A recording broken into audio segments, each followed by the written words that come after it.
Nah,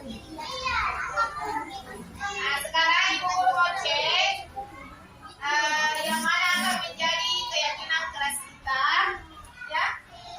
Ibu Guru pilih dulu ya. Kalau sama berarti hanya satu Ibu Guru ambil. Oke, dana tepat waktu. Setuju? Setuju. Pilih lagi yang mana ya? Mau berarti Ibu Guru atau Pak Guru? Setuju? Setuju.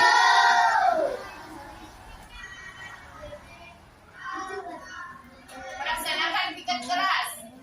Setuju.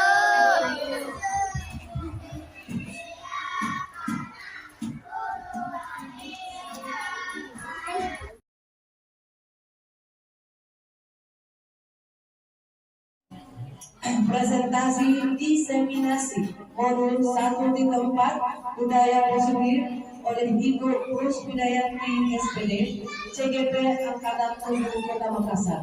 Dengan ini disilahkan dengan hormat.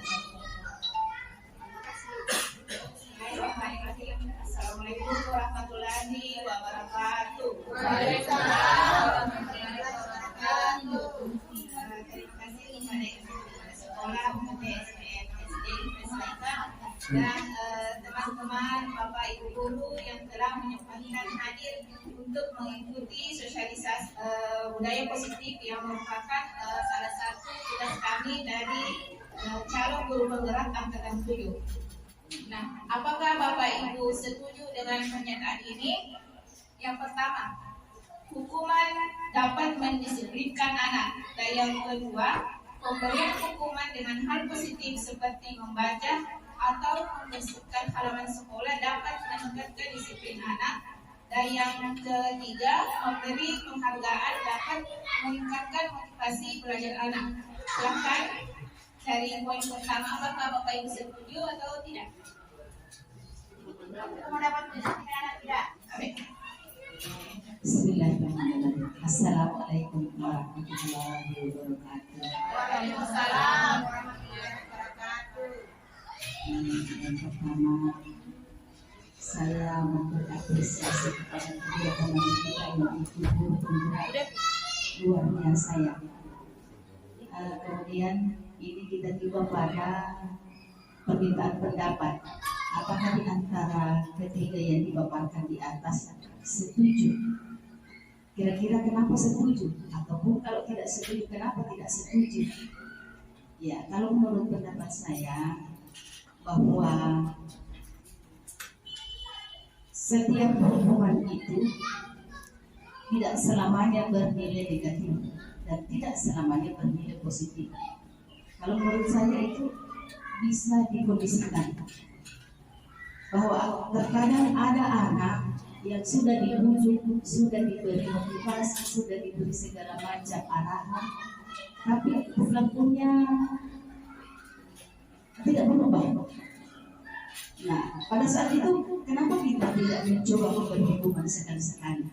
Kalau itu ada manfaatnya, ya tidak ada salahnya kita lakukan. Tetapi dengan catatan itu hukuman ketika sangat diperlukan. Jangan asal ada kesalahan diberikan hukuman. Ya. Kemudian memberikan hukuman dengan hal positif seperti membaca atau membersihkan halaman sekolah dapat meningkatkan disiplin anak.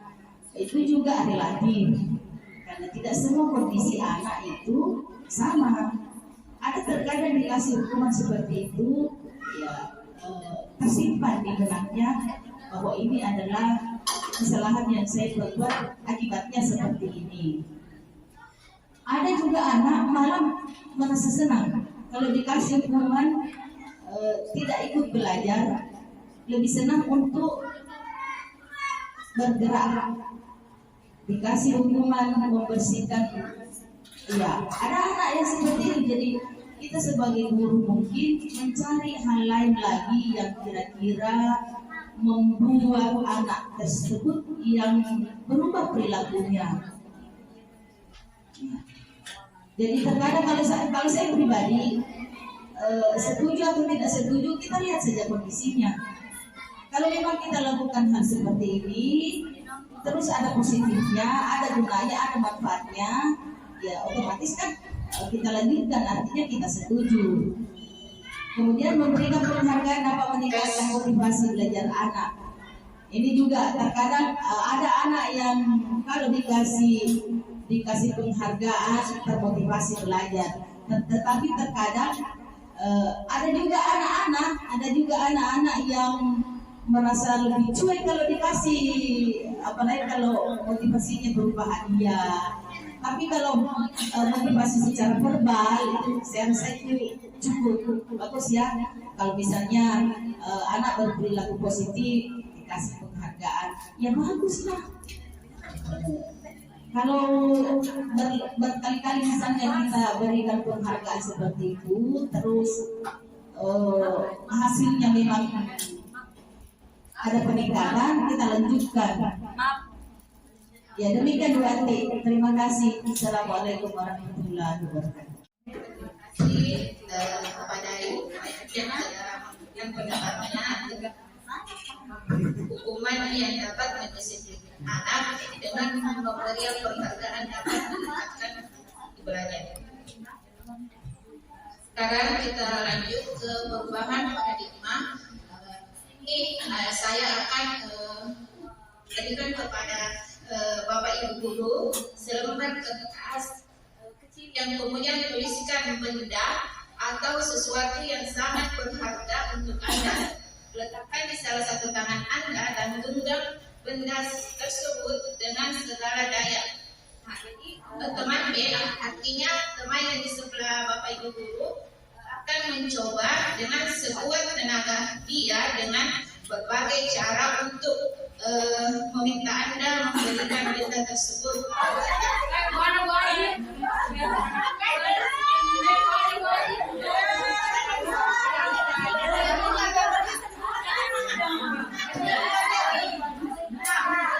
Perubahan paradigma untuk teori kontrol ilusi kontrol.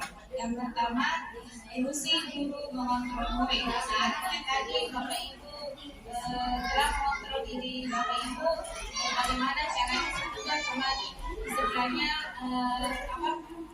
bagaimana teman di sebelahnya bisa membuka kepala tangan Bapak Ibu.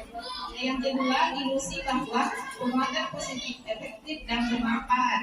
Dan yang ketiga, ilusi bahwa kritik dan membuat orang merasa bersalah dapat menguatkan karakter.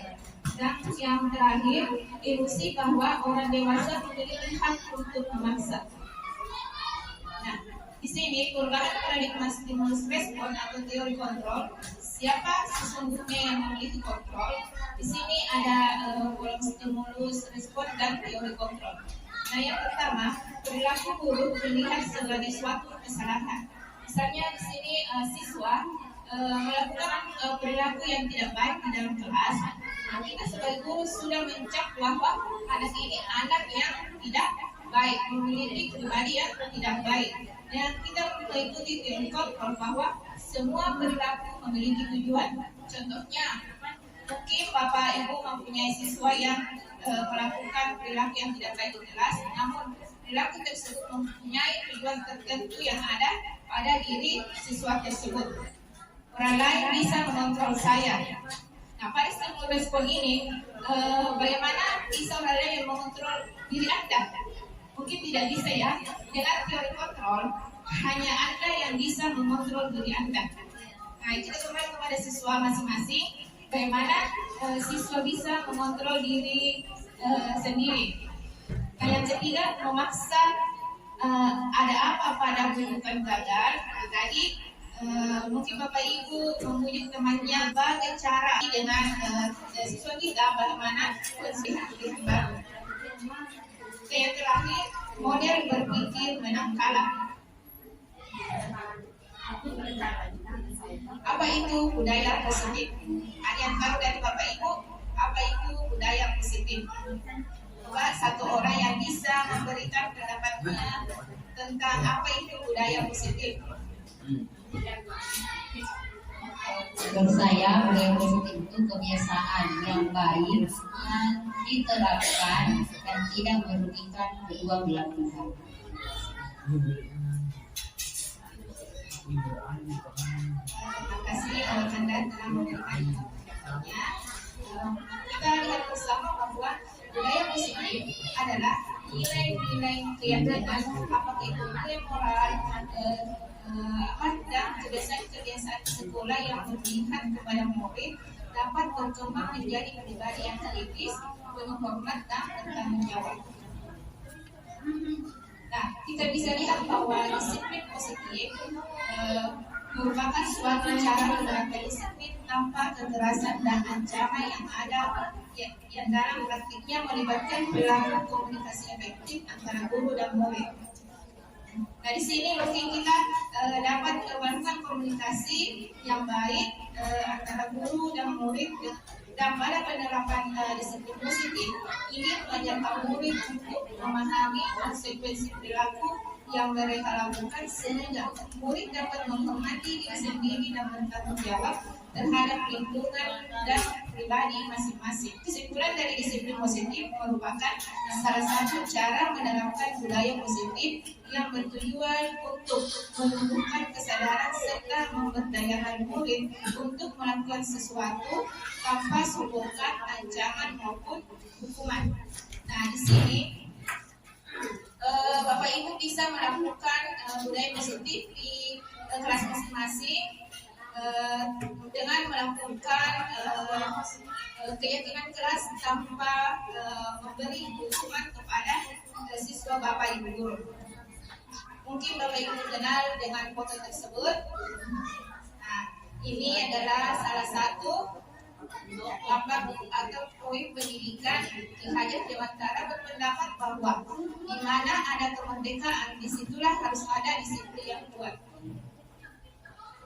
Nah, kita kembali kepada nilai-nilai kebajikan yang ada pada diri anak yang sesuai dengan profil pelajar Pancasila. Yang pertama, beriman, bertakwa kepada Tuhan Yang Maha Esa dan berakhlak mulia.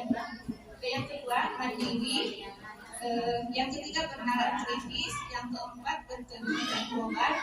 Yang kelima, bergotong royong dan kreatif. Mungkin secara tidak sadar Bapak Ibu sudah menerapkan nilai-nilai tersebut yang ada di dalam sekolah maupun di dalam kelas khususnya. Nah, kita kembali ke keyakinan kelas. Mengapa bukan peraturan? Mengapa harus keyakinan kelas? Mungkin Bapak Ibu dapat menemukan sepatah kata tentang keyakinan kelas. Sama halnya yang lalu-lalu kita lakukan namanya tata tertib kelas.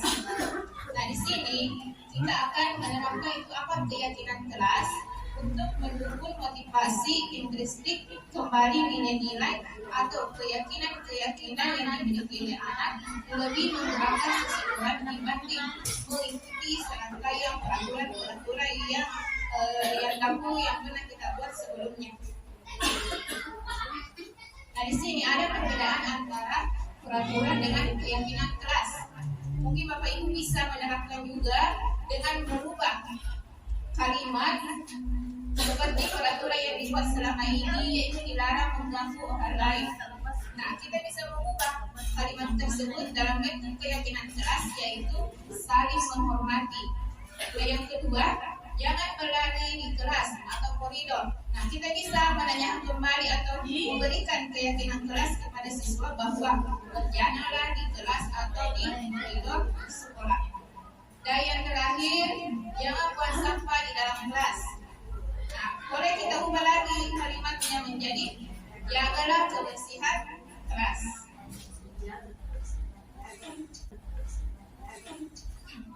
Nah, di sini ada 3 motivasi perilaku manusia. Yang pertama, menghindari ketidaknyamanan atau hukuman atau motivasi eksternal. Nah, yang kedua, mendapat imbalan atau motivasi eksternal. Dan yang terakhir, menghargai diri sendiri atau motivasi internal. Mengapa dikatakan motivasi eksternal kedua perilaku manusia itu? Karena ini timbul dari di luarnya saja seorang siswa. Misalnya ketidaknyamanan atau hukuman, misalnya siswa datang terlambat 3 hari berturut-turut. Nah, pada hari ketiga anak itu sudah tidak terlambat lagi karena dia takut dengan hukumannya. Setelah guru tersebut misalnya Bu Hasna tidak hadir pada hari itu diganti oleh guru lain, apakah anak ini bisa terlambat atau tidak? Belum tentu ya, karena peraturan yang dibuat hanya dilakukan oleh Bu Hasna, bukan guru yang menggantinya. Artinya motivasi itu hanya berada dari luarnya saja, bukan dari dalam diri siswa. Nah, yang kedua, mendapatkan imbalan. Misalnya kalau kita tidak terlambat lagi, saya ibu guru kasih hadiah misalkan. Nah ini juga termasuk motivasi dari siswa. Nah, yang terakhir, menghargai diri sendiri. Motivasi dengan atau motivasi dari dalam siswa, kesadaran diri siswa akan adanya keyakinan yang telah dibuat sebelumnya. Nah, di sini ada hukuman, konsekuensi dan restitusi. Pada identitas gagal, di sini ada disiplin hukuman dan identitas sukses. Disiplin ada konsekuensi dan restitusi. Misalnya pada hukuman, tidak nyaman untuk murid atau anak untuk jangka waktu yang panjang. Artinya itu tadi kita kembali bahwa siswa yang melakukan pelanggaran terlambat 3 kali berturut-turut itu tidak akan tidak dapat untuk jangka waktu yang panjang. Setelah kita melakukan konsekuensi, maka tidak nyaman untuk murid atau untuk jangka waktu pendek. Nah, kalau kita melaksanakannya dengan cara restitusi, maka seorang mewajibkan untuk murid anak dalam jangka waktu yang panjang, karena ini ada rasa tanggung jawab yang harus dia lakukan. Nah, yang kedua, murid anak akan tersakiti dengan kita memberi hukuman. Dan jika konsekuensinya itu murid atau anak dibuat tidak nyaman. Dan yang terakhir, jika kita melakukan restitusi, maka murid atau anak akan mendapatkan penguatan. Artinya tadi kita kembali pada kesadaran diri masing-masing siswa. Nah, di sini pada hukuman dia bersifat negatif yang dibuat oleh guru, sedangkan konsekuensi bersifat netral dibuat oleh guru dan murid atau anak yang di dalam kelas, serta restitusi itu bersifat positif dibuat oleh murid atau anak. Artinya apa yang kita yakini, jika dia melanggar keyakinan apa yang kita pernah buat, maka anak tersebut secara tidak sadar bahwa saya memiliki tanggung jawab seperti ini. Nah, di sini ada 3 contoh perilaku apakah hukuman atau konsekuensi. Dan yang pertama, mencatat 100 kali di dalam buku kalimat saya tidak akan terlambat lagi karena terlambat ke sekolah misalkan. Dan yang kedua, berdiri di depan kelas sambil mengangkat kaki satu karena tidak bisa menjawab pertanyaan. Dan yang terakhir, membersihkan tumpahan air di meja tulis karena tersenggol pada saat belajar. Apa itu restitusi? Nah, restitusi merupakan proses kolaboratif yang mengajarkan murid untuk mencari solusi untuk masalah mereka. Nah, kita sebagai guru mengajak siswa bagaimana mencari solusi tentang masalah yang kedua, misalnya datang terlambat. Apa solusinya, Nah, supaya tidak terlambat lagi. Setelah kita melakukan ambil restitusi, kita kembali ke 5 kebutuhan manusia. Yang pertama, bertahan hidup. Misalkan siswa lagi datang terlambat, anak kenapa terlambat ke sekolah? Katanya saya harus membantu ibu saya untuk mengantar makanannya ke warung misalnya. Nah, itu termasuk bertahan hidup. Ya. Dan yang kedua, kasih sayang dan rasa diterima. Dan yang ketiga, penguasaan. Misalnya anak-anak pada saat belajar dia mengganggu atau dia mengganggu temannya, terus ditanya kenapa tidak selesai tugasnya, padahal sudah jam mau pulang. Nah, katanya saya tidak menguasai materinya. Dan yang keempat, kebebasan. Misalnya siswa senang atau dia memberikan kebebasan kepada dirinya saat belajar dan dia bermain pada saat itu. Dan yang kelima, kesenangan. Misalnya siswa melempar temannya dengan kertas, ditanya kenapa nak melakukan hasil seperti itu, maka dia menjawab, saya senang itu kalau saya mengganggu teman saya. Isi kontrol manusia. Mungkin Bapak Ibu pernah melakukan dari kelima ini, yaitu pemukul teman, pembuat merasa bersalah, pemantau dan manajer. Mungkin pemukul usahakan anak-anak lagi tidak membawa buku tugas misalnya, dia dipukul lagi, dia lagi berdiri di depan kelas. Dan yang selanjutnya sebagai teman, dan yang selanjutnya pembuatan merasa bersalah. Misalnya seperti ini, dia berkeliaran pada saat jam belajar berlangsung, anaknya keluar, maka dia sebagai guru berkata, nak tidak kasihan sama bu guru, nanti jadikan sama kepala sekolah misalnya. Maka anak itu merasa bersalah, ya. Dan yang selanjutnya pemantau. Dan yang terakhir ini merupakan posisi kontrol manusia yang paling baik yang bisa diterapkan oleh Bapak Ibu, yaitu manajer. Kenapa dikatakan paling baik? Karena di sini kita bersama siswa mencari solusi dari masalah tersebut. Kita bersama-sama mencari apa yang menjadi kendala sehingga siswa itu melakukan kesalahan misalnya di dalam kelas. Segitiga restitusi yang ada 3, yaitu menstabilkan identitas, validasi tindakan yang salah, dan menanyakan keyakinan. Ada menstabilkan identitas untuk membuat anak yang merasa gagal karena berbuat salah menjadi positif terhadap dirinya. Biasanya guru berkata, berbuat salah itu hal yang manusiawi. Tidak ada manusia yang sempurna. Dan ini pernah saya laksanakan di dalam kelas. Dengan segitiga restitusi, saya menanyakan dulu kepada siswa, Bapak Ibu juga pernah berbuat salah. Saya juga pernah bertanya, pasti kita menyelesaikan permasalahan ini. Selanjutnya, validasi tindakan yang salah. Membantu siswa mengenal kebutuhan yang ingin dipenuhinya ketika melakukan kesalahan itu. Guru berkata, kamu bisa saja melakukan hal yang lebih baik, lebih buruk, tapi kamu tidak melakukannya.